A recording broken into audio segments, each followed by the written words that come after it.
Before that ನಾನು complaint ಒಂದು D G ಅವ್ರಿಗೆ ಕೊಟ್ಟು ನನಗೂ ಕಾರ್ಯಕ್ರಮ ಇದೆ, ಡೆಲ್ಲಿಯಲ್ಲಿ ಒಂದು ಮೀಟಿಂಗ್ ಇದೆ. ಸೊ ಒಂದು 2 ಡೇಸ್ ಅಲ್ಲೇ ಇದ್ದು ಪಾರ್ಲಿಮೆಂಟ್ ನಡೀತಿದೆ. ನಮ್ಮ ರಾಷ್ಟ್ರೀಯ ನಾಯಕರುಗಳನ್ನೆಲ್ಲ ಭೇಟಿ ಮಾಡಿ ಹಿಂಗೆ ಬೆಳವಣಿಗೆ ಆಗಿದೆ ಅಂತ ಹೇಳಿ ಗಮನಕ್ಕೆ ತರ್ತೀನಿ. ಸರ್, ನೇರವಾಗಿ ದೆಹಲಿ ಹೈಕಮಾಂಡ್ ಗಮನಕ್ಕೆ ತೊಗೊಂಬರ್ತೀರಿ ಈ ವಿಚಾರನ? ತರಲೇಬೇಕಲ್ಲ. ಇದು ಪಕ್ಷದಲ್ಲಿ ನಡೀತಾ ಇರೋಂಥ ಒಬ್ಬ ಸಚಿವರ ಮೇಲೆ ಆಗ್ತಾ ಇರೋವಂಥದ್ದು, ಒಬ್ಬ ಜನಪ್ರತಿನಿಧಿ ಮೇಲೆ ಆಗ್ತಾ ಇರೋವಂಥದ್ದು, ಒಬ್ಬ ಹಿಂದುಳಿದ ಮೇಲೆ ಆಗ್ತಾ ಇರೋವಂಥದ್ದು, ಒಬ್ಬ ದಲಿತನ ಮೇಲೆ ಆಗ್ತಾ ಇರೋವಂಥದ್ದು. ಸೊ ಸಹಜವಾಗಿ ಇದನ್ನು ಒಬ್ಬ ದಲಿತನ ನಾವು ರಾಜ್ಯ ಮಟ್ಟದ ಮುಖಂಡರನ್ನ ನಾವು ಸೇಫ್ ಮಾಡೋಕ್ಕಾಗದಿದ್ರೆ ಯಾರನ್ನು ಮಾಡ್ತೀರ ನೀವು? ಸೊ ಅಂತ್ಯ ಆಗಬೇಕು ಅಂತ ಅಷ್ಟೇ. ಇದರಲ್ಲಿ ನಾನು ಬೇರೆ ನಂದೇನು ನನ್ನ ವೈಯಕ್ತಿಕವಾದಂಥ ಇದರಲ್ಲಿ ನನಗೇನೂ ಇಲ್ಲ. ಆಗ್ತಾ ಇರೋವಂಥದ್ದು ನಿಲ್ಲಬೇಕು. ಸರ್, ಒಂದು ಅಭಿಮಾನ ಇರಬೇಕಾಗಿತ್ತು ರಾಜಣ್ಣ ಅವ್ರ ಬಗ್ಗೆ ಕಾಂಗ್ರೆಸ್ ಪಕ್ಷದಲ್ಲಿ, ಹಿರಿಯ ನಾಯಕರವರು, ಅವ್ರ ಬಗ್ಗೆ ಒಳ್ಳೆ ಗೌರವ ಇರಬೇಕಾಗಿತ್ತು. ಆದರೆ ರಾಜಕೀಯವಾಗಿ ನೀವು ಹೇಳ್ತಾ ಇದ್ರಿ ಇನ್ನೊಂದು ತಿಂಗಳಿಗೆ ಇವ್ರಿಗೆ 75 ವರ್ಷ ಆಗುತ್ತೆ ಅಂತ ಹೇಳಿ. ಸೊ ಅವರು ಸಂಪೂರ್ಣ ಬದುಕನ್ನು ರಾಜಕೀಯಕ್ಕಾಗಿ ಜನರಿಗಾಗಿ ಸವಿಸಿದಂಥವ್ರು, ಅವರ ಅಂತ್ಯಕ್ಕಾಗಿ ಈ ರೀತಿಯ ಪ್ರಯತ್ನಗಳಾಗ್ತಿದೆ ಅನ್ನುವಂಥ ವಿಚಾರ ನಿಮ್ಗೆ ಗೊತ್ತಾದಾಗ ಮನಸ್ಸಿಗೆ ನೋವಾಗುತ್ತಾ ಸರ್? ಬೇಜಾರಾಗುತ್ತಾ? ಯಾಕೆ ನಮ್ಗೆ ಈ ರೀತಿ ಆಗ್ತಿದೆ ಅಂತ? ಅಲ್ಲ, ಬೇಜಾರಾಗುತ್ತೆ. ಬೇಜಾರಾಗಲ್ಲ ಅಂತ ನಾನೇನು ಹೇಳೋಕ್ಕೆ ಹೋಗೋದಿಲ್ಲ. ಬೇಜಾರಾಗುತ್ತೆ. ಈಗ ಮುಂದಿನ ತಿಂಗಳು ಅವರು 75, ನನಗೆ ನಾಳೆ 43. ಸೊ ಇಬ್ಬರು ಹಿಂದೆ ಮುಂದೆ ಇದ್ದೀವಿ. Advance happy birthday sir. Thank you. ನಾಳೆ ನಂದಿದೆ. ಸೊ ಸಹಜವಾಗಿ ನಮಗೂ ಬೇಜಾರಾಗುತ್ತೆ ಇವೆಲ್ಲ ಬೆಳವಣಿಗೆ ನಡೆದಾಗ. ಬಟ್ ನಾನು ಈಗಲೂ ನಿಮ್ಮ ಮುಖಾಂತರ ಹೇಳೋವಂಥದ್ದು ನಿಲ್ಲಬೇಕಷ್ಟೇ. ಅಷ್ಟಕ್ಕೆ ಏನು ಬೇಕು ಪ್ರಯತ್ನ ಮಾಡ್ತೀನಿ ನಾನಂತೂ. ಸರ್, ಒಂದು ರೀತಿ ಎಮೋಷ್ನಲ್ ಸಿಚುವೇಶನ್ ನಿಮಗೆ? ಅಲ್ಲ, ಎಮೋಷ್ನಲ್ ಆಗಿ ಈಗ ನಮ್ಮ ಮೇಲೆ ಒಂಥರ, ಬಟ್ ರಾಜಣ್ಣವ್ರ ಮೇಲೆ ಏನಕ್ಕೆ, ಏನು ತಪ್ಪು ಮಾಡಿದ್ದಾರೆ ಅವರು? ಯಾರ ಮೇಲಾದರೂ ರಾಜಣ್ಣವರು ವೈಯಕ್ತಿಕವಾಗಿ ದಾಳಿ ಮಾಡಿ ಅಥವಾ ವೈಯಕ್ತಿಕವಾಗಿ ತೇಜೋವಧನೆ ಮಾಡಿದರೆ ಮಾಡಿ. ಬಟ್ ರಾಜಣ್ಣವ್ರ ಮೇಲೆ ಅಂಥ ವ್ಯಕ್ತಿ ಮೇಲೆ ಮಾಡೋದ್ರಿಂದ ನಿಮಗೆ ಸಿಗೋವಂಥದ್ದೇನು? ಏನು ಸಿಗುತ್ತೆ ನಿಮಗೆ? ಏನು ರಾಜಣ್ಣವ್ರು ಏನು ಆಸ್ತಿ ಮಾಡಿದಾರ ಅಥವಾ ಯಾರಿಗಾರೇನು ತೊಂದರೆ ಮಾಡಿದಾರ? ರಾಜಕೀಯವಾಗಿ ಏನೋ ತೊಂದರೆ ಮಾಡಿದಾರ? ಅವರು ಒಬ್ಬ ಹಿಂದುಳಿದೊಬ್ಬರು ಜನರಲ್ ಕ್ಷೇತ್ರದಲ್ಲಿ ಗೆಲ್ತಾರೆ. ಈ ಕಳೆದ ಚುನಾವಣೆಯಲ್ಲಿ 36,000 ಮತದಲ್ಲಿ ಗೆದ್ದುವಪ್ಪ. ಅದು ಜನರಲ್ ಕ್ಷೇತ್ರ, ಹೌದಲ್ಲ? ಸೊ ಇವೆಲ್ಲ ಸ್ವಲ್ಪ ಇರುತ್ತೆ. ಅದರಿಂದ ಅವೆಲ್ಲ ಅಂತ್ಯ ಆಗಬೇಕಷ್ಟೆ. ಸರ್, ದೊಡ್ಡ ನಾಯಕರ ಉದ್ದೇಶ ಏನು? ನಿಮ್ಮ ಪಾರ್ಟಿಯಲ್ಲಿ ಇದ್ಕೊಂಡು ದೊಡ್ಡ ನಾಯಕರು ಈ ರೀತಿ ಟ್ರ್ಯಾಪ್ ಮಾಡುವಂಥ ಕೆಲಸ ಮಾಡ್ತಾರೆ ಅಂದರೆ ಅವ್ರ ಉದ್ದೇಶ ಏನಾಗಿರಬೇಕು? ಕಂಪ್ಲೀಟ್ಲಿ ರಾಜಣ್ಣ ಅವರನ್ನು ನಮ್ಮ ದಾರಿಯಿಂದ ಸೈಡಿಗೆ ಎತ್ತು ಕೂರಿಸ್ಬಿಡೋಣ ಅನ್ನೋ ಉದ್ದೇಶವಾ? ನಮ್ಮ ಪಾರ್ಟಿ ಅಂತ ನಾನು ಎಲ್ಲೂ ಹೇಳಿಲ್ಲ. ದೊಡ್ಡ ನಾಯಕರು ಅಂತ ಹೇಳಿದ್ದೀನಿ, ನಮ್ಮ ಪಾರ್ಟಿ ಅಂತ ಎಲ್ಲೂ ಹೇಳಿಲ್ಲ. ಆದರೆ ಯಾಟ್ನಲ್ಲಿ ದೊಡ್ಡ ನಾಯಕರು ಬಟ್ ಅಂತ್ಯ ಆಗಬೇಕು. ಯಾವುದೇ ಪಾರ್ಟಿ ಇರಲಿ, ಯಾರ ಮೇಲೆ ಇರಲಿ, ಅಂತ್ಯ ಆಗಬೇಕು. ಯಾಕಂದ್ರೆ ಇದು ಹೊಸ್ತಲ್ಲ. ಹನಿ ಟ್ರಾಪ್ ಭಾಳ ಹಿಂದೆ ಅಂತ ಹೋದರೆ ಎಷ್ಟು ಜನದ ಮೇಲೆ ಆಗಿದೆ. ಕೋರ್ಟಲ್ಲಿ ಎಷ್ಟು ಜನ ಸ್ಟೇ ತಂದಿದ್ದಾರೆ. ಈಗ ನಾವೂ ಇದೇನಾರು ಆಗಿದೆ ಅಂತೇಳಿ ಸ್ಟೇ ತರಕ್ಕೆ ಹೋಗ್ಬೋದಿತ್ತು. ಬಟ್ ಏನು ಆಗಿಲ್ಲ. ಆಗಿದ್ರೂ ಆ ಥರ ಏನೋ ಸಿಡಿದ್ರೆ ಬಿಡ್ಲಪ್ಪ, ಹೌದಲ್ಲ? ಹೇಳ್ತಾರಲ್ಲ ಆಗ್ಬಿಟ್ಟಿದೆ ಅಂತ ಸ್ವಲ್ಪ ಜನ ಮಾಹಿತಿ ಯಾರೋ ಕೊಟ್ಟರು, ಆಯ್ತು ಆಗಿದ್ರೆ ಬಿಡಿ, ನಂದೇನು ಅಭ್ಯಂತರ ಇಲ್ಲ. ಹೌದು, ಅದಕ್ಕೆ ನಾವು ಇಂಜರಿ ಅಂಥದ್ದಲ್ಲ. ಸೊ ಅದರಿಂದ ನೋಡೋಣ ಏನಾಗುತ್ತೆ ಬೆಳವಣಿಗೆ. ನಾನು ಈಗ ಮುಖ್ಯಮಂತ್ರಿ ಗಮನಕ್ಕೆ ತಂದಿದ್ದೀನಿ. ತದನಂತರ ಇನ್ನೇನು ಮಾಡಬೇಕು ನಾನು ನೋಡಿ ಮಾತಾಡ್ತೀನಿ. ಸರ್, ಯಾರನ್ನ ಮೀಟ್ ಆಗ್ತೀರಿ? ಖರ್ಗೆ ಅವ್ರನ್ನ ಮೀಟ್ ಆಗ್ತೀರಾ? ಸುರ್ಜೇವಾಲಾ ಅವ್ರನ್ನ ಮೀಟ್ ಆಗ್ತೀರಾ? ಕೆ.ಸಿ. ವೇಣುಗೋಪಾಲ್ ಅವ್ರನ್ನ ಭೇಟಿ ಆಗ್ತೀನಿ, ಖರ್ಗೆ ಅವ್ರನ್ನ ಭೇಟಿ ಆಗ್ತೀನಿ, ಸುರ್ಜೇವಾಲಾ ಅವ್ರನ್ನ ಭೇಟಿ ಆಗ್ತೀನಿ. ಅವ್ರ ಮುಂದೆ ನಿಮ್ಮ ಪ್ರಸ್ತಾಪ ಏನಿರುತ್ತೆ? ಈಗೇನು ಮುಖ್ಯಮಂತ್ರಿಗಳ ಹತ್ರ ನಾನು ಗಮನಕ್ಕೆ ತಂದಿದ್ದೀನಿ ಅದನ್ನೇ ಇನ್ನೊಂದು ಕಾಪಿ ಅವ್ರಿಗೆ ಸೊ ಹಿಂಗೆ ಆಗಿದೆ ಅಂತ ನನ್ನ ಮಾತನ್ನು 3 ನಾಯಕರು ಗಮನಕ್ಕೆ ತರ್ತೀನಿ. ಅವರು ಅದಾದಮೇಲೆ ಏನು ಮುಖ್ಯಮಂತ್ರಿಗಳ ಹತ್ರ ಮತ್ತು ಪಕ್ಷದ ಅಧ್ಯಕ್ಷ ಹತ್ರ, ಹೋಮ್ ಮಿನಿಸ್ಟರ್ ಹತ್ರ ಅದೇನು ಮಾತಾಡ್ತಾರೆ ಮಾತಾಡಿಕೊಂಡು ಮುಂದಕ್ಕೆ ಇದನ್ನು ಯಾವ ರೀತಿ ತನಿಖೆ ಮಾಡಬೇಕು ಅಂತ ಅವ್ರ ರೂಪುರೇಷೆನ ಅವ್ರಿಗೆ ಬಿಟ್ಟಿರೋವಂಥ. ನಾವು ಹುಡುಗರನ್ನ ನಾನು ಮಾತಾಡಬೇಕು. ಸೊ ಇನ್ನು ಮಿಕ್ಕಿದ್ದು ನಾನು ಹಿರಿಯ ಮುಖಂಡರಿಗೆ ಬಿಡ್ತೀನಿ. ಸರ್, ನಿನ್ನೆ ಮುಖ್ಯಮಂತ್ರಿಗಳನ್ನು ಭೇಟಿಯಾದ್ರಿ ತಾವು. ಮುಖ್ಯಮಂತ್ರಿಗಳನ್ನು ಭೇಟಿಯಾದಾಗ ಏನೆಲ್ಲ ಮಾತುಕತೆ ಆಯಿತು? ಏನು ಹೇಳಿದ್ರು ನಿಮಗೆ CM ಸಾಹೇಬರು?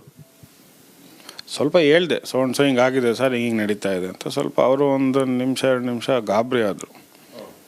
ಗಾಬರಿ ಆಗಿ ಸೈಲೆಂಟಾಗಿ ಏನೋ ಇದು ಅನ್ನೋ ಒಂದು ಮಾತನ್ನು ಹೇಳಿದ್ರು. ಹೌದು ಸರ್, ಹಿಂಗೆ ನಡೀತಿದೆ ಅಂತ ಹೇಳಿದೆ.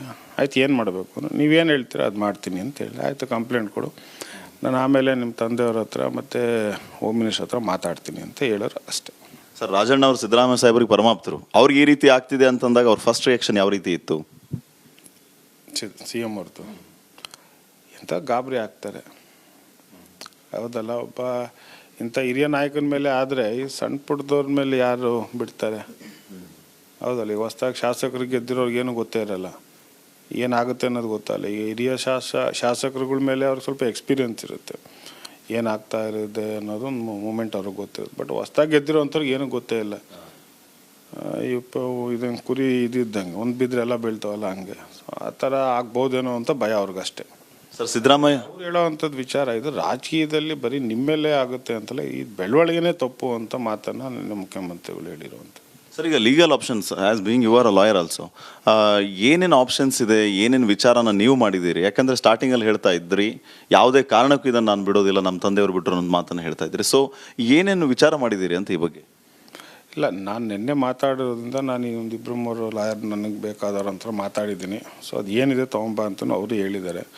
ಸೊ ನಾನು ಹೋಗಿ ಕೂತ್ಕೊಂಡು ಅವ್ರಿಗೆ ಯಾವ ರೀತಿ ಕಾನೂನಲ್ಲಿ ಇದನ್ನು ನಿಲ್ಲಿಸಬೇಕು ಮತ್ತು ರಕ್ಷಣೆ ನಾವು ವೈಯಕ್ತಿಕವಾಗಿ ತೊಗೊಳೋವಂಥದ್ದಲ್ಲ, ಇದು ಎಲ್ಲ ರಾಜಕಾರಣಿಗಳಿಗೂ ರಕ್ಷಣೆ ಯಾವ ರೀತಿ ಸಿಗಬೇಕು.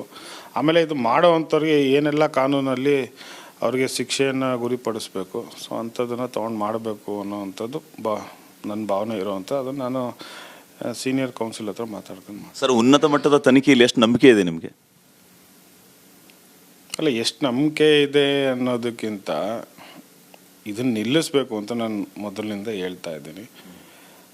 ನೋಡೋಣ, 1 ತಿಂಗಳು ಮುಗಿಯುತ್ತೋ ತನಿಖೆ, 2 ತಿಂಗಳಿಗೆ ಮುಗಿಯುತ್ತೋ, ಬಟ್ ಎಂಡ್ ಆಗಬೇಕಷ್ಟೆ.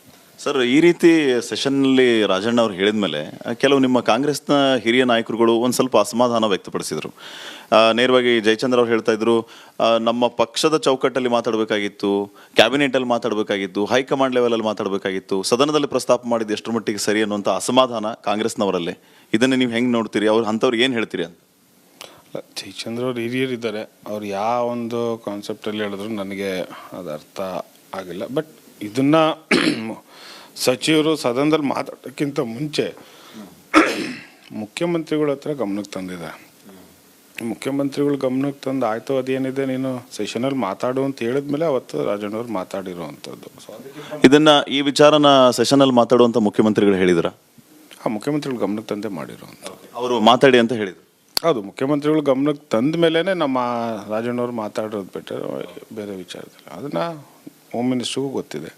ಸೊ ಎಲ್ಲ ಚರ್ಚೆ ಮಾಡಿ ಅದನ್ನು ಮಾತಾಡಿರುವಂಥದ್ದು. ಚರ್ಚೆ ಮಾಡಿ ಏನು ಹೇಳಿದ್ದಾರೆ ಅಂದರೆ, ನೀನು ಮಾತಾಡು, ಅದ್ರ ಬಗ್ಗೆ ತನಿಖೆ ಆಗಬೇಕು ಅಂತ ಹೇಳಿ ಮಾಡಿ ಅದಕ್ಕೆ ಹೋಮ್ ಮಿನಿಸ್ಟ್ರು ತನಿಖೆ ಮಾಡ್ತೀವಿ ಅಂತ ಹೇಳಿದ್ರು. ಅಷ್ಟಕ್ಕಷ್ಟೇ ಆಗಿರುವಂಥದ್ದು. ಆದರೆ ಇದನ್ನು ವಿರೋಧ ಪಕ್ಷ ಸ್ವಲ್ಪ ದೊಡ್ಡದಾಗ್ತಾ ಉಂಟು ಅಷ್ಟೇ. ಸರ್, ಅಂದರೆ ವಿಧಾನಸಭೆಯಲ್ಲಿ ಪ್ರಸ್ತಾಪ ಮಾಡೋದಕ್ಕಿಂತ ಪೂರ್ವದಲ್ಲಿ ಹೋಮ್ ಮಿನಿಸ್ಟರು ಮುಖ್ಯಮಂತ್ರಿಗಳ ಜೊತೆ ಎಲ್ಲ ಕೂತ್ಕೊಂಡು ಮಾತಾಡಿ ಅಲ್ಲಿ ಪ್ರಸ್ತಾಪ ಮಾಡುವಂಥ ಮುಖ್ಯಮಂತ್ರಿಗೆ ಹೇಳಿದ ಮೇಲೆ ಸೆಷನಲ್ಲಿ ಪ್ರಸ್ತಾಪ ಮಾಡಿದ್ದೀರಿ. ಹೌದು ಹೌದು. ಸೊ ಈಗ ಹೋಮ್ ಮಿನಿಸ್ಟರ್ನ ಈ ರೀತಿ ಪ್ರಸ್ತಾಪ ಆದಮೇಲೆ ಅವ್ರನ್ನ ಮತ್ತೆ ವೈಯಕ್ತಿಕವಾಗಿ ಭೇಟಿ ಆದ್ರ? ನಾನು ಭೇಟಿ ಆಗಿಲ್ಲ, ರಾಜಣ್ಣವ್ರು ಭೇಟಿ ಆಗಿದ್ದಾರೆ. ಮತ್ತು ಇವತ್ತು ಒಂದು ಕಾರ್ಯಕ್ರಮ ಇದೆ ಟಿಪ್ಟೂರಲ್ಲಿ, ಈಗ ಇಬ್ಬರು ಜೊತೆಗೆ ಹೋಗಿದ್ದಾರೆ. ಸೊ ಅವ್ರು ಇನ್ನೂ ಏನೇನೆಲ್ಲ ಚರ್ಚೆ ಆಗುತ್ತೆ ನೋಡೋಣ. ನಾಳೆ ಸೋಮವಾರ ನಾನು ಮತ್ತೆ ಇವೆಲ್ಲ ರೆಡಿ ಮಾಡ್ಕೊಂಡು ಏನಿದೆ ಮತ್ತು ಮುಖ್ಯಮಂತ್ರಿಗಳ ಹತ್ರ ಮತ್ತು ಹೋಮ್ ಮಿನಿಸ್ಟರ್ ಹತ್ರ ಮಾತಾಡ್ತೀನಿ. ಸರ್, ಈಗ ಇನ್ನೊಂದು ವಿಚಾರ ನೇರವಾಗಿ ಈಗ ಜನರು ಮಾತಾಡ್ಕೊಳ್ತಾ ಇರುವಂಥ ಪ್ರಶ್ನೆನ ನಿಮ್ಮ ಮುಂದೆ ನಾನು ಇಡ್ತಾ ಇದ್ದೀನಿ. ಈಗ ಮೇನ್ಲಿ ಸದ್ಯಕ್ಕೆ ಕಾಂಗ್ರೆಸ್ಸಲ್ಲಿ ಓಡಾಡ್ತಾ ಇರೋ ಮಾತೇನಂತಂದರೆ ಪವರ್ ಶೇರಿಂಗ್ ವಿಚಾರ. DK ಶಿವಕುಮಾರ್ ಅವರು CM ಆಗಬೇಕು ಅನ್ನೋಂಥ ವಿಚಾರ. ಸಿದ್ದರಾಮಯ್ಯ ಅವರ ಜೊತೆಗೆ ಅತ್ಯಂತ ಆಪ್ತರಲ್ಲಿ ಗುರುತಿಸ್ಕೊಂಡಿರುವಂಥವ್ರು ರಾಜಣ್ಣ ಅವರು. KPCC ಅಧ್ಯಕ್ಷ ವಿಚಾರವಾಗಿ ಅವರು ನೇರವಾಗಿ ಯಾವಾಗಲೂ ಮಾತಾಡಿದ್ದನ್ನು ನಾವು ನೋಡಿದ್ದೀವಿ. ಸೊ ರಾಜಣ್ಣ ಅವರು ಮಗ್ಗಲು ಮುಳ್ಳಾಗ್ತಾ ಇದ್ದಾರೆ. ಅವ್ರನ್ನ ಸೈಲೆಂಟ್ ಮಾಡ್ಬೇಕಂದ್ರೆ ಈ ರೀತಿ ವಾಮಮಾರ್ಗ, ಅದಕ್ಕೋಸ್ಕರ ಈ ರೀತಿ ಎಲ್ಲ ಇದೆಲ್ಲವೂ ಕೂಡ ಕುರ್ಚಿಗಾಗಿಯೇ ಜಟಾಪಟಿ ಆಗ್ತಿರೋದು, ಅವ್ರ ಪಾರ್ಟಿ ಅವ್ರನ್ನೇ ಬಿಡ್ತಾ ಇಲ್ಲ ಅನ್ನೋಂಥ ಮಾತುಗಳು ಕೇಳಿ ಬರ್ತಾ ಇದೆ. ಇದು ಸತ್ಯವಾ? ಈಗ ರಾಜಣ್ಣವರು ಅವರು ವೈಯಕ್ತಿಕವಾದಂಥ ಅಭಿಪ್ರಾಯಗಳನ್ನ ಹೇಳ್ತಾ ಇರೋವಂಥದ್ದು. PCC ಬದಲಾವಣೆ ಇರ್ಬೋದು ಅಥವಾ ಮುಖ್ಯಮಂತ್ರಿಗಳು ಬದಲಾವಣೆ ಇರ್ಬೋದು, ಅದು ಅವ್ರ ವೈಯಕ್ತಿಕವಾದಂಥ ಅಭಿಪ್ರಾಯನ ಅವ್ರ ಪ್ರಸ್ತಾಪವನ್ನು ಮಾಡ್ತಾ ಇರೋವಂಥದ್ದು.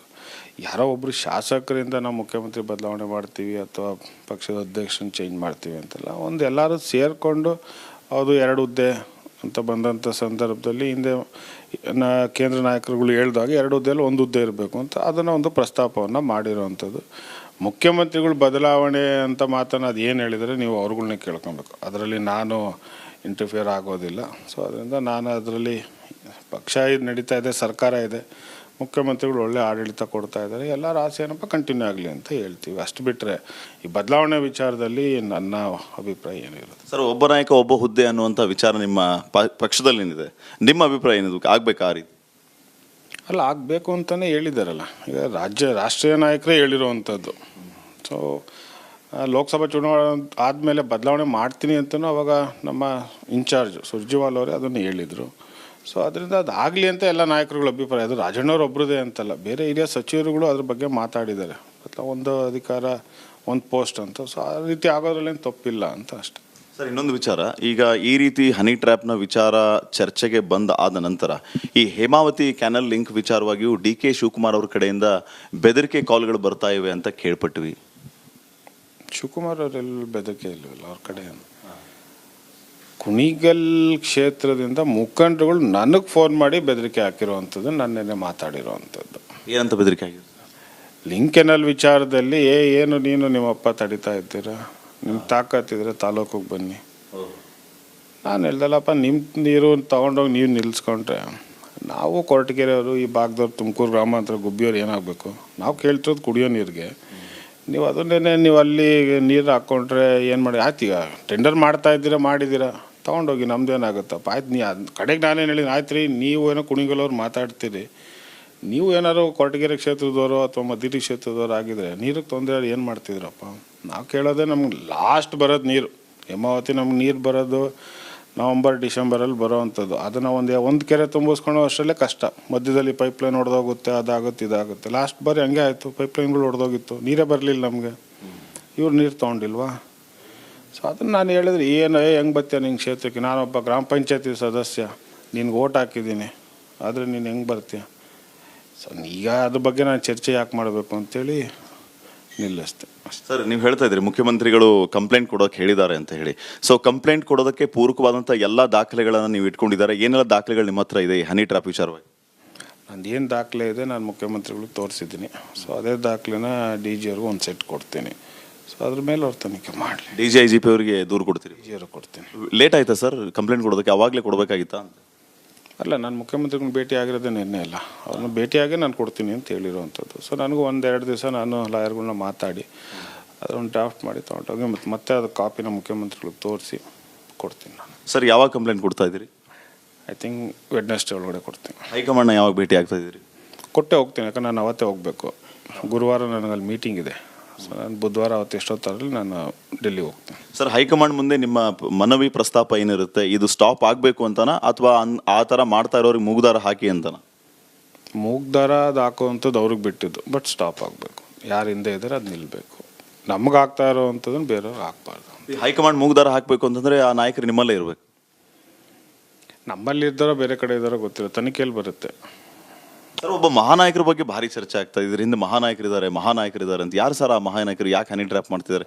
ನಿಮ್ಗೇನಾರು ಗೊತ್ತಾ? ಮಹಾನಾಯಕರು ಅಂತ ಪಟ್ಟಿ ಯಾರಿಗಾರ ಹೆಸರು ಟೈಟಲ್ ಕೊಟ್ಟಿದ್ರು ನೀವು? ಮಹಾನಾಯಕರು ಅಂತ ನಾಳೆ ಬೆಳಿಗ್ಗೆ ಇನ್ನೊಬ್ರಿಗೆ ಹೇಳ್ಬೋದು. ಮಹಾನಾಯಕ ಅನ್ನೋದು ಅಷ್ಟೇ ನೀವು ಹೆಸರು. ಅದು ಅದಕ್ಕೇನು ಯಾರೋ ಇಂಥ ಪರ್ಸನ್ ಅಂತೇನೆ ಹೆಸರು ಇಟ್ಟಿದ್ದೀರಾ? ಏನು ಇಲ್ವಲ್ಲ. ನೀವಷ್ಟಕ್ಕೆ ನೀವೇ ಮಹಾನಾಯಕ ಅಂತ ಹೇಳ್ತೀರಾ. ಅದು ಮಹಾನಾಯಕ ಯಾರು ಬೇಕಾದ್ರೆ ಆಗ. ಮಹಾನಾಯಕರಂತೂ ಇದ್ದಾರೆ, ಒಟ್ಟಿನಲ್ಲಿ ಇದ್ದಾರೆ, ಸೂತ್ರಧಾರಿ ಇದ್ದಾರೆ. ಇಲ್ದಲ್ಲೇ ಇವೆಲ್ಲ ನಡೆಯುತ್ತಾ? ಸರ್, ಫೈನಲ್ ಕ್ವಶನ್, ಈ ರೀತಿಯ ಘಟನೆ ಆದಮೇಲೆ ಈಗ ಯೂಶ್ವಲಿ ನೀವೆಲ್ಲ ಸಾಮಾಜಿಕ ಜೀವನದಲ್ಲಿ ಇರುವಂಥವ್ರು, ಜನರನ್ನ ಫೇಸ್ ಮಾಡಬೇಕಾಗುತ್ತೆ. ಅಫ್ಕೋರ್ಸ್ ಎಲ್ಲ ಕಡೆ ಜನ ಹೋಗಿ ಬಂದು ಮಾಡ್ತಿರ್ತಾರೆ. ಘಾಸಿಗೊಂಡಿದ್ದೀರಾ? ಇಲ್ಲಪ್ಪ, ಅವೆಲ್ಲ ಏನು ನಾನು ತಲೆ ಕೆಡಿಸ್ಕೊಳಕ್ಕೆ ಹೋಗೋದಿಲ್ಲ. ಯಾಕಂದರೆ ಇದು ಪಬ್ಲಿಕ್ ಲೈಫಲ್ಲಿ